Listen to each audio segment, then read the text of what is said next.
ሰላም አለይኩም ወራህመቱላሂ ወበረካቱ። ውድ የዩቲዩብ ቻናሌ ተከታታዮች በሙሉ ደህና ናችሁ? እንዴት ናችሁ? ከኔ ጋር በጣም ሰላም ነኝ አልሐምዱሊላህ። አብዱላህ ሲቀ እና ደህና ናችሁ ወይ? ከኔ ጋር ደህና ነኝ አልሐምዱሊላህ። ሰሞኑን ጠፋሽ እያላችሁ ነበረ። ያው ቱርካይ ስራ ምን ነገራችኋለሁ። በዛ ላይ ደግሞ ስራ ቦታ ስለሆነ እመውለው ለእናንተ ቪዲዮ ለመቀረጽ አልተመቸኝም። ዛሬ ግን ከእናንተ ጋር እናወራለን ማለት ነው። አብራችሁን ሁኑ።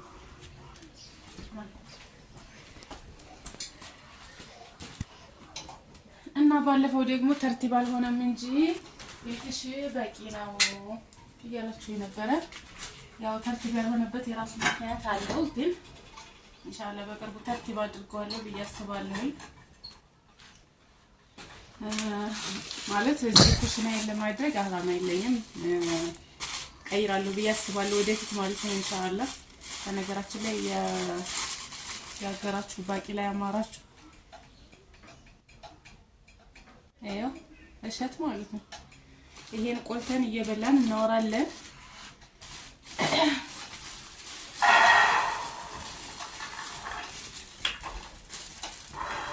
ኩሽና ሄዶ በብረት ምጣድ ከመቁላት እንጨት አያይዛችሁ ደግሞ ጥላሸት ነው ያጠቁርባችኋል በቃ ምናምን ያ ከሚሆን ብዬ በመጥበሻ መቀመቅ አድርገዋል ማለት ነው። እስከዛ ቆይ ባቂላው እስከሚደርስ ድረስ ጨውታችንን አለቀን በልተን ጠጥተን ጨርሰን አሁን ከእናንተ ጋር ለማውራት ነው። ከዛ እናወራለን ማለት ነው። እና ዩቲዩብ ቻናሌ ኢንሻአላህ ቀጥላለሁ ብዬ አስባለሁኝ። የማቆም አላማ የለኝም። በደንብ እሰራለሁ ከዚህ በኋላ። የስራ መስተጓጎል አንዳንድ አለመመቻቸት ምክንያት ነው እንጂ የማቆም ሀሳብ የለኝም። እሰራለሁ። እናንተ ማሳድጉልኝ፣ ሼር ሰብስክራይብ ያደረጋችሁ ማለት ነው። አበረታቱኝ፣ ቀጥላለሁ። እናንተም ደግሞ እዚህ ሀገር ያለውን ተጨባጭ ነገር መብራት ጠፋ ይገርም ባቂላው ሳይበስል ሄደን ኩሽና እንቆላለን። እሳት አያይዘን ያምጣው በሩዶ አድርጎ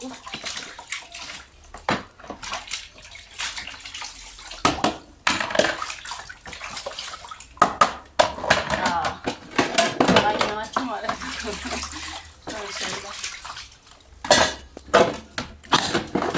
እስኪ ሁላችንም እንሰራለን። እኛ በምንፈልገው በሚመቸን መልኩ ወላሂ እንዳደርግልን እንደስተካክልን። እናንተም ደግሞ ሀገራችሁ መታችሁ በርካታ በሰላም ከቤተሰቦቻችሁ ጋር የምትኖሩበት ያመጣላችሁ። እኔ ሁልጊዜ እንደመረጥኳችሁ ነው። እናንተም መርቁ ያሳካልሽ በሉ። ሁሉም የራሱ አላማ ይኖረዋል። እዚህ ሀገር የሆነ ከቤተሰቡ ጋር ሆኖ ስራም እየሰራ አላማ ይኖረዋል። መቼም አላማ ሀሳብ አይቋረጥም እስከምንሞት ድረስ።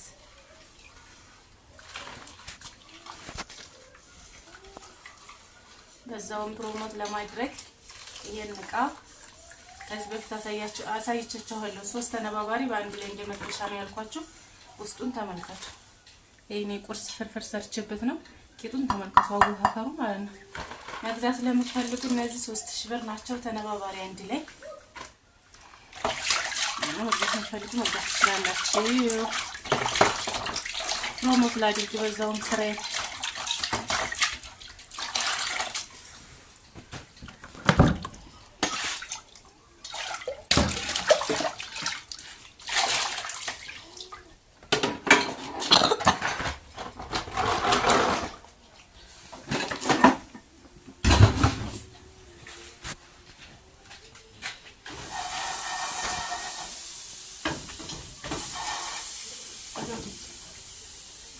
So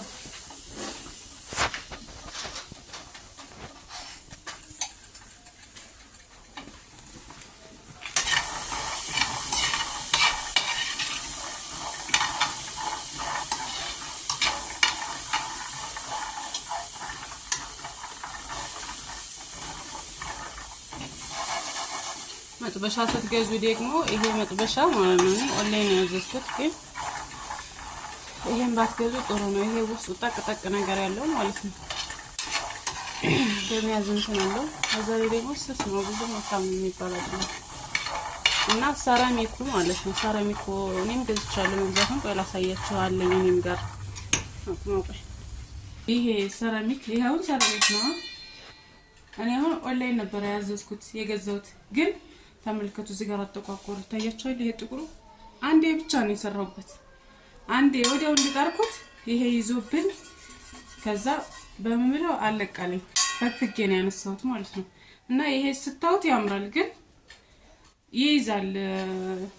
ደህና ጥራት አለው እቃ የሚባል አይደለም። ይሄን ባገዙ ጥሩ ነው። በተለይ ገጠራማ አካባቢ ለሆናችሁ ሰዎች አያገለግላችሁም። ይሄ እኔ አሁን አንዴ ተጠቅሜው ተመልከቱ። እንደዚህ ከሆነ ደጋግሜ ብጥደው ምን ሊሆን እንደሚችል እና አሉ ወፋፍር መጥበሻዎች ያው መጥበሻ ያስፈልጋል ቤት ውስጥ ግን ጥራት ያላቸው የሚባሉ መጥበሻዎች አሉ። እነዛን ትገዙ ጥሩ ነው። እቃ ነጋዴ እንደመሆን መጠን ካየሁትም አንፃር ተጠቅሜበት ለእናንተ የምነግራችሁ ነገር ቢኖር ጥራት ያለው እቃ ብትገዙ ጥሩ ነው። ተጎድታችሁ ማለት ነው። ማጅስቲክ ዲስቶች የት እና የት እንደደረሱ ትላንት እኔ ጠይቄ ለማምጣት ለኛ ለነጋዴዎች ብቻ 10 ምናምን ሺህ ብር ነው የጠየቁት ማለት ነው። እና እኔ በምገዛው ጊዜ የዛሬ ስንት ዓመት የዛሬ 3 ዓመት አካባቢ 7000 ምናምን ብር ነበር ማጅስቲክ ማለት ይሄ ዲስት ማለት ነው። እኔ ይሄን ዲስት ነበር የገዛው ከሁለት ቁጥር የምጀምረው አናቴ እኔ 5 ተነባባሪ በአንድ ላይ ማለት ነው። እና ዲስቱ ጥሩ ሆኖ ዋጋው አሁን በጣም ጨምሯል። ጨምሮ መግዛት ይሻላል። በነገራችን ላይ ኮሳ ነገር ከመግዛት በርካሽ ለሁሉ ጊዜ የሚጠቅማችሁ ነገር ያዙ። እቃዎችን በተመለከተ የሚመጣችሁ ነገር ይሄ ነው። ለማንኛውም ባጥላችን ይቻልና ቁጭ ብለን እናወራለን። ዛሬ እንኳን እየሄድኩ አይደለም ማወራችሁ ይቻላል። ትንሽ ቀራል። ያው ጠዋት ነው ብያችኋለሁ። ወዲያው እንደተነሳን ቁርስ በላን፣ እቃዎቻችንን አጣጥበን አሁን ደግሞ ከእናንተ ጋር ለማውራት ነው ብያችኋለሁ። ግን ባቂላው እስከሚበስል ድረስ አትክልቶችን አጠጣለሁ ማለት ነው። በሀገራችን ላይ አትክልት ስትተክሉ ማለት ነው እንደዚህ እንደኔ እዩት። ግቢው ሳያችሁ ግቢው እንዳለ አርማታ ነው ማለት ነው። እንደዛ አርማታ ባይሆን ጥሩ ነው። ሙሉ ለሙሉ አርማታ ታድርጉ። ለእናንተ የሚያስቡላችሁ ምንድነው ይሄው አትክልቶች ሲኖሩ ዳርዳሩ ነው። አሁን እኔ በዚህ ጋር ማለት ነው በዚህ ጋር ያለውን ለአትክልት ትቸለት ቢሆን ይሄንን ባጥሮ ጋር ያለውን ዳርዳሩ አበባዎች የተለያዩ ነገሮች ብንተክልበት በጣም ያሳምረው ነበር። ግን እኔ ሙሉ ለሙሉ አርማታ ተደርጓል። ያው መጀመሪያም ስላላየሁት በሰል ነው የጨረሰው እና እንደዚህ አይነት አትክልቶች ነው በጣም ያማምራል። ግቢውን ውበት ይሰጣል። አሁን እኔ መትከል የምችለው መሰላችሁ በቃዎች ላይ ያደረኩኝ ነው። ዳርዳሩ ማድረግ የምችለው እንደዚህ ቦታ ስለሌለ ሰፊ ቦታ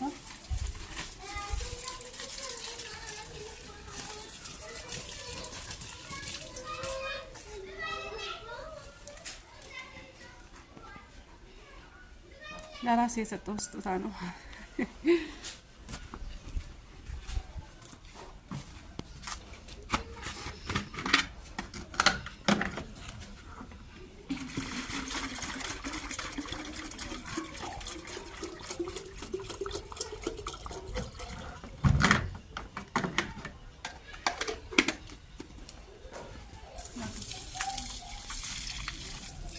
ጋር ምን አለ መሰላችሁ ይቺ ንዕና ናት።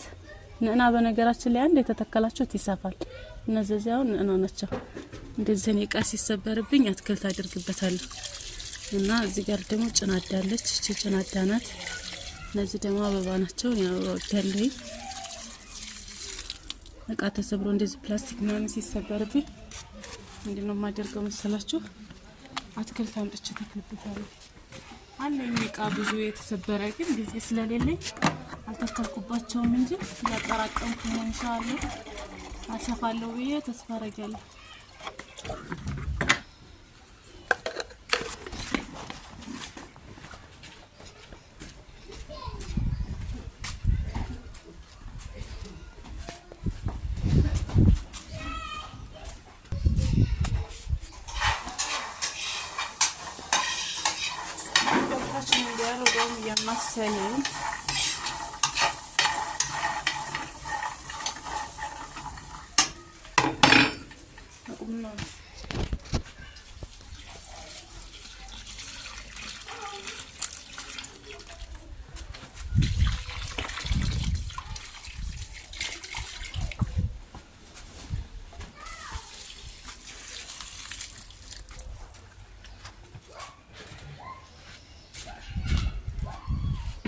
ቤተሰቦች ጫማ መደርደሪያ ለምትፈልጉ ደግሞ እንደዚህ አይነት ነገር ለእናንተ የምትጠቀሙት ከሆነ ወይም የወደዳችሁት ከሆነ እንደዚህ አይነት ጫማ መደርደሪያ ማድረግ ትችላላችሁ። እኔ ለጫማ መደርደሪያ የተጠቀምኩት ይሄንን ነው። መቀጣጠል ይቻላል። በነገራችን ላይ ወደ ላይም ከፍ ማድረግ ከፈለጋችሁ ሌላ እንደዚህ ተጨማሪ ትገዙና ትቀጥሉበታላችሁ። እርስ በርሱ የሚቀጣጠል ስለሆነ ይሄ አሁን 4 ፒስ በአንድ ላይ ነው የሚሸጠው። ግን እናንተ 8ም ከዛም በላይ ደግሞ 12ም ማድረግ ትችላላችሁ ጣሪያችሁ ሰፊ ከሆነ። እኔ ግን እስከዚህ በቂ ስለሆነ እንደዚህ አድርጌዋለሁኝ። ለጫማ መደርደሪያ ማድረግ ትችላላችሁ። ግን እኔ ለጫማ መደርደሪያ ተጠቅሜው ይሄን ይመስላል ማለት ነው። እናንተ እንደፈለጋችሁ መጠቀም ትችላላችሁ። ለማንኛውም እዚህ ጋር ባቂላችን ደርሰዋል፣ አውጥተነዋል ማለት ነው። ያምራል እና ሄደን ቁጭ ብለን እናወራለን። ለጊዜው ግን እኔ ኩሽናዬ በቂ ናት፣ ተርቲብ የለውም እና ነው እንጂ ምናምን እያላችሁ ነበረ። ለኔ ከዚህ በላይ በቂ ነው፣ ምክንያቱም አያስፈልግም። ወደፊት ግን ቤቴን ሳስተካክል ኩሽናዬ እዚህ ስለማይሆን በደንብ አድርጌ ልክ እንደ አረብ ቤት ነው እናንተ የምትጠብቁት፣ እንደ አረብ ቤት ለማድረግ እሞክራለሁ። በተቻለኝ አቅም ሰው እንዳቅሙ ነው የሚኖረው። እና እንደዛ አድርጌ አስተካክል ያሳያችኋለሁ። ለዛሬ ግን ቁጭ ብለን እናወራ።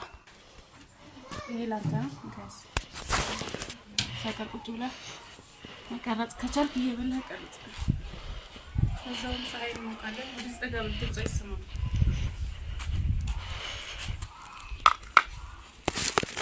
እና ወደዚህ ነው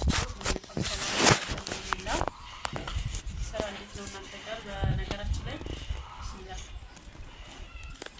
ዛሬ የምናወራው ማለት ነው አብዛኛውን ስለ ስደትና ሀገር ውስጥ የመጣችሁ ደግሞ ሀገር ውስጥ ከገባችሁ በኋላ ስራችሁ እንዴት ይሄድላችሁ ያስለደማችሁ ነገር አለ። እዛው ሆኜ ቢሆን ነው ቀርቼ ቢሆን ይሄን ያህል ሰርቼ ቢሆን የምትሉት ነገር ካለ ኮሜንት ላይ አስቀምጡልኝ። እኔ ግን የራሴን አወራችኋለሁ። እናንተ ደግሞ ስደት ሆናችሁ ወደዚህ ሀገር ስትመጡ ማድረግ የምትፈልጉት ነገር ምንድነው? ቢያንስ 2 አመት እና አመት ምናምን የቀራችሁ እህቶች ማለት ነው። እናንተ የምትፈልጉት አላማ ይኖራችኋል። የአላማችሁ ምንድነው? እዚህ ሀገር ያለውን ነገር ተጨባጭ የምትፈልጉት መረጃ ካለም በዛው ነግራችኋለሁ ማለት ነው። እናንተ ያሰባችሁትና እዚህ ያለው ተጨባጭ ነገር የተለያየ ሊሆን ስለሚችል የምታስተካክሉት ወይም ደግሞ ያንን መረጃ ሰምታችሁ አይ ይሄ ላይ ሳካልኝ ይችላል ብላችሁ ምትገምቱት ግምትም ካለ ደግሞ ሐሳባችሁን ቀይራችሁ እንድታስተካክሉ ይጠቅማችኋል። ኮሜንት ላይ ታስቀምጡልኝ ያላችሁ እናንተን ሐሳብ። እኔ ግን ማለት ነው መጀመሪያ እንደናንተ እዛ ሲሰራ በነበረ ጊዜ የማስበው ነገር አለ። እሱ መሰላችሁ በቃ ስደት ይመራል አይደለ? ብዙ ስትቀመጡ ያስጠላችኋል። በቃ እንደው ባይጠሯችሁ ያላችሁ ምክንያቱም ድካም ስላለ ለአመታት ገረድ ሆናችሁ ስለምትኖሩ ያው የሄዳችሁበት አላማ ይኖራችኋል። ለዛ አላማ ለማሳካት ስትሉ ደግሞ የነሱ ጩኸት ሁሉንም ነገር መቻል ያስፈልጋል እና ያ ሲበዛ ግን በጣም ያስጠላል። እና እዛ በነበርኩበት ጊዜ በቃ ስደት ከዚህ በኋላ ምናባቱና እናችሁ አይደል እንዴ ይጆዋል ሞት ብላችሁ ታስባላችሁ። ከዛ በኋላ ምን ትመኛላችሁ? ወደ ሀገራችሁ መመለስ፣ ሀገራችሁ ላይ መስራት። እዚህ ስትመጡ ደግሞ እኔ ሀሳቤ እንደዛ ነበረ። ግን ስመጣ ምን መሰላችሁ የገጠመኝ ነገር እዛውን በሪያል ስለሚከፈላችሁ ብሩ ሲመነዘር ብዙ ነው፣ ይጠቅማችኋል። እዛ ሀገር ባለው ነገር የዛ ሀገር ክፍያ በጣም ጥሩ ነው። አብዛኛውን ስደት የሚመኘው ለዛ ነው። እዚህ ግን ማለት ነው የአንድ ቀኗን ደሞዛችሁን ብቻ በሪያል ማለት ነው የአንድ ቀኗን ደሞዛችሁን ብቻ እዚህ ወር ሰርታችሁ ራሱ ላታገኙ ትችላላችሁ። በጣም ድካም ይበዛዋል። በእርግጥ ነፃነት አላችሁ፣ እንደፈለጋችሁ ትሄዳላችሁ፣ ከፈለጋችሁ ሰው ጋር ትገናኛላችሁ። በቃ ነፃነት አላችሁ። ይሄ ነፃነት በምን አይገኝም። በእርግጥ ግን ቢሆንም በጣም ድካም ያበዛል። ተመልከቱ፣ የኛ ስራውን የቤት እቃ ነው የኔ ሱቅ የጀመሩት። አልহামዱሊላህ ስራም የሌለው ይኖራል። ግን እኔ በጀመርኩት አንፃር ወይንም ደግሞ ከምሰራው አንፃር ልንገራችሁ። እዚህ ሀገር የሆነ ቢዝነስ ተከፍቶ በጣም ድካም ይኖራል። በዛ ላይ ደግሞ የሚያስጠላችሁ ነገር ምንድነው? ሰዎች ምቀኝነት ያበዛሉ። በጣም ምቀኝነት የበዛበት ሀገር ቢኖር ይህ ሀገር ነው ማለት ይቻላል። በርግጥ ምቀኝነት የሌለበት ሀገር አይኖርም። ታረቦች የኛ ያበዙት ምቀኝነት በጣም የዋሰ ነው። ለምን እንደሆነ አልኋለሁ። እና እርስ በርሳችን ነጋዴዎች ስንሆን በተለይ ምቀኝነት ይኖራቸዋል። ለምን እንደሆነ አላህ አለም። የነሱን ርዝቅ ማንንም አይበላውም፣ የኔን ርዝቅ ደግሞ ማንንም አይወስደውም። ግን ምቀኝነቱ እንዳለ ሆኖ ስራ ላይ ስትውሉ ያንን የምታስኬዱበት መንገድ በጣም ሰፊ ነው። በቃ ዞራችሁ ነው ያችን ተርፋችሁን የምታገኙት። እና ለምን ብትሉ አሁን እኛ ነጋዴ ስናመጣ ኪራይ ይኖራል። ኪራይ ስትከፍሉ የመኪና ኪራይ ራሱ ስትከፍሉ ማለት ነው ያ ሰውዬ ሰብሮባችሁ ሊሆን ይችላል ያለካባችሁ የኛ የቤት እቃ ማለት ነው። በሌላው አንፃር ሌላ ኪሳራ ይኖራል፣ ግን የኛ የቤት እቃ ኪሳራችን አብዛኛው መሰበር ነው። ሰብሮም እንዳለ ማለት ነው የ800 የ1000 ብር የ2000 ብር እቃ ተሰብሮ ራሱ ኪራይ ትከፍላላችሁ። ያ አሁን ኪሳራ ነው፣ ያናድዳችኋል። ያችን 1000 ብር የምታገኙት እኮ ምክንያቱም ያቺ 1000 ብር የምትገኘው ትርፏ ማለት ነው ወደዛ ሄደች ተጠቃለለች። አሁን የዲካማ አይደለ ትርፋችሁ ታዲያ የመኪና ኪራይ ስትከፍሉ ደግሞ ሁለተኛ ጥፍ ኪሳራ ማለት ነው። ቢያንስ የተሰበረውን የመኪና ኪራይ ቢቀርላችሁ ታካክሱት ነበር። አብዛኛው ዲካም ነው ያልኳችሁ ለዚህ ነው። ምቀኝነቱ ደግሞ ምን መሰላችሁ? የእናንተ የወረደበት ኪራይና የሌላኛው ሰውዬ የወረደበት ኪራይ አንድ ላይ ሆን ይችላል። አንዳንድ ሰዎች በቃ ዝም ብለው የሚጥሩባችሁ ነገር አለ አይደለ? በዛ ላይ ደግሞ የሆነ ስራ ሲጀምሩ ማለት ነው ንግድ ፍቃድ ያስፈልጋችኋል። እዚህ ሀገር ንግድ ፍቃድ ሲጀምሩ ደግሞ ምን አለባችሁ መሰላችሁ? በአመት ምሳሰሩ ሊሆን ይችላል። በ8 ወር በ7 ወር ነው በ7 ወር ነው ግብር የከፈልኩት። ያ ግብር ስለተጣለብን መሰላችሁ 10,000 ብር በቤት እቃ ብቻ ማለት ነው። 10,000 ብር ከተጣለባችሁ ትርፋችሁ ምንድነው ለእናንተ? 7 ወር ሰርታችሁ 10,000 ብር ላታተርፉ ትችላላችሁ። ያው እንደ ስራው ነው። ግን 10,000 ብር በእኔ አመለካከት ላይተረፍ ይችላል። እና የሆነ ስራ ሲጀምሩ ወጪ ይነባበርባችኋል። ግን እንደዚህ አይነት ስራ ባስጀምሩ ጥሩ ነው። አንዳንዴ ይሄ ውስጥ ለውስጥ የሆነ ለምሳሌ ይሄ የእህል ሸምታችሁ ማስቀመጥ ከዛ አውጥታችሁ እናንተ አሁን ንግድ ፍቃድ ያስፈልጋችሁ ይሄንን ስታደርጉ ግብር አትከፍሉም ማለት ነው። ግብር ቀረላችሁ በዚህ በኩል። ሁለተኛ ደግሞ ያንን እህል የሸመታችሁትን መጋዘን ነው የምትዘጉበት። መጥቶ ይገዛናል ብላችሁ የምትጠብቁት ነገር የለም። ወይም ሱቅ ከፍታችሁ እሱን መጠበቅ አይጠበቅባችሁም። ማውጣት ማውረድ አይጠበቅባችሁም። መኪናው ራሱ ይመጣል ከመጋዘናችሁ ጭኖላችሁ ይሄዳል። በዋጋ ተስማምታችሁ አንደኛ ግብራችሁ ይቀራል፣ ሁለተኛ ውጣ ውረዱ ይቀራል፣ ሶስተኛ የመኪና ኪራይ ይቀርላችኋል። ይሄን ማትችሉ እንደኔ ሴት ለሆናችሁ ደግሞ ይሄንን አሁን ለማገላበጥ ታትችሉ ትችላላችሁ። በርግጥ ብዙ ልፋት የለውም። በሰራተኛ ማውጣት መኪና ላይ ማስጫን ትችላላችሁ፣ ቀላል ነው። ግን እንደዚህ አይነት ስራ ደግሞ ተኔ ጋር አይሄድም አልፈልገውም የምትሉ አይነት ከሆናችሁ ደግሞ ምን ታደርጋላችሁ መሰላችሁ? በያዛችኋት ብር ለምሳሌ 800,000 ብር ይዛችሁ ከሆነ በዛች 800,000 ብር አንድ ቦታ ትገዛላችሁ። ያቺ ቦታ 4 ወርም 6 ወርም ትቀመጥ። እናንተ ልፋት የለባችሁም። ቤታችሁ ቁጭ ብላችሁ ኑሯችሁን ትኖራላችሁ። ውጣ ውረድ የለ። ይሄን አስጭኘው፣ ይሄ ተሰብሮብኝ፣ ይሄን ጭኖልኝ፣ ይሄን ትቶብኝ አትሉ። ቦታችሁን ትገዛላችሁ። ያ ቦታችሁ የተቀመጠውን ያህል ይቀመጥና ትሸጡታላችሁ። ስትሸጡት 200,000 ብር ሊያተርፋችሁ ይችላል፣ 300,000 ብር ሊያተርፋችሁ ይችላል። እንዳጋጣሚ እንዳየው ሁኔታ ማለት ነው። 6 ወር ሳትለፉ ውጣ ውረድ ሳታው ምንም ነገር ሳይነካችሁ 200,000 ብር አገኛችሁ ማለት ለእናንተ እኛ ተንቀዋለን በአመት 100,000 ብር ላናገኝ እንችላለን። እናንተ ያረፋችሁትን እረፍት ተመልከቱ። ውጣ ውረድ የለባችሁም። ምንም ያገኛችሁ ነገር የላችሁም። ብራችሁን ወስዳችሁ ገዛችሁበት ተቀመጠ። ከዛ 200,000 ብር አተረፋችሁ ማለት ነው። በተለይ ሴቶች ለሆናችሁ ሰዎች መመከራችሁ ነገር አብዛኛውን ማለት ነው እኔ ካየሁት አንፃር እዛ ሀገር ካለው ተጨባጭ አንፃር ማለት ነው የምነግራችሁ ነገር ምንድነው ውጣ ውረድ የሌለበት እንዲሁም ደግሞ ይሄ ከመንግስት ጋር ግብር ምናምን ያለው ስራ ለእናንተ ያዋጣችኋል። አንድ የሆነ ነገር ሲጀምሩ ማስጀመሪያው ብቻ ብዙ ፕሮሰስ አለ እና ያንን ብታደርጉ እንደኔ ምክሬ ነው። እና እዚህ ከገባሁ በኋላ ምን እንዳስለደመ ታውቃላችሁ? በቃ ትንሽ ሰርቼ ማለት ነው ትንሽ ሰርቼ እንደዚህ ውጣ ውረድ የሌለበት ስራ ብጀምር ኖሮ ማለት ነው። ውጣ ውረዱ ምን መሰላችሁ? አንደኛ መሰበሩ ኪሳራ ነው። ሁለተኛ ግብሩም እንደዛው ነው። ሶስተኛ ደግሞ ከሱቅ ወደ ተራ አውጥቶ ማከፋፈል ራሱ ያንን እቃ መረተቡ ማንሳቱ እንደገና በጣም ብዙ ጣውረድ ይኖራል እሱ ማለት ነው ያስጠላችኋል በዛ ላይ ደግሞ ሱቅ ተመላልሳችሁ እሱን ራሱ ከፍታችሁ ሰዎች ለማስተናገድ እዛ መጠበቅ ራሱ ያስጠላል ሁሉ ጊዜም ስለሆነ ማለት ነው ኪራውን በዛው ልክ ነው አሁን ላይ ኪራይ ጨምሯል በነገራችን ላይ እንደ ፊቱ አይደለም በፊታው 2500 ብር 3000 ብር እንታፈል ነበር አሁን ግን 4000 ብር ሆኖ ለኛ ሱቅ ብቻ አይታችሁታል የኛ ሱቅ ያዝነው ያስኩት እኔ ያ ብቻውን 4000 ብር ወር 4000 ብር ላታተርፉም ትችላላችሁ አይታወቅም ምክንያቱም አሁን ላይ በጣም ቀዝቃዛ ነው ለምን እንደሆነ አለዋላ ያው ግን መኸር ላይ ይመጣል ብዬ ተስፋ አደርጋለሁ እና ከዛ አንፃር ይሄ ቢቀርላችሁ ጥሩ ነው እና እዛ ሀገር ሆኜ ቢያንስ ይሄን አሁን ስራ የጀመርኩበት 2 እጥፍ እስከሚሆንልኝ ድረስ ትንሽ ሰርቼ ይሆን እንደዚህ ውጣ ወረድ የሌለውን ስራ ተውና ይሄን ስራውን ተውና ሌላ እኔን የማይነካኝ በቃ ቤቴ በነፃነት ውዬ ማለት ነው ያ ያደረኩበት ያ ገንዘቡ ያረፈበት ነገር እንዳለ ሆኖ ተቀማጭ ሆኖ በፈለኩ ጊዜ ማገላብጠው ነገር ቢሆን ጥሩ ነበር ብዬ አሰብኩኝ ማለት ነው እናንተ ደግሞ ያው ሁሉም የራሱ አስተሳሰብ አመለካከት ይኖረዋል አይደል እቅዳችሁን ሐሳባችሁን ከዛ አንፃር እኛ ሀገር እንዴት ነው የምትሉት ነገር ካለ ኮሜንት ላይ አስቀምጡልኝ እኔ ግን ካለኝ ተጨባጭ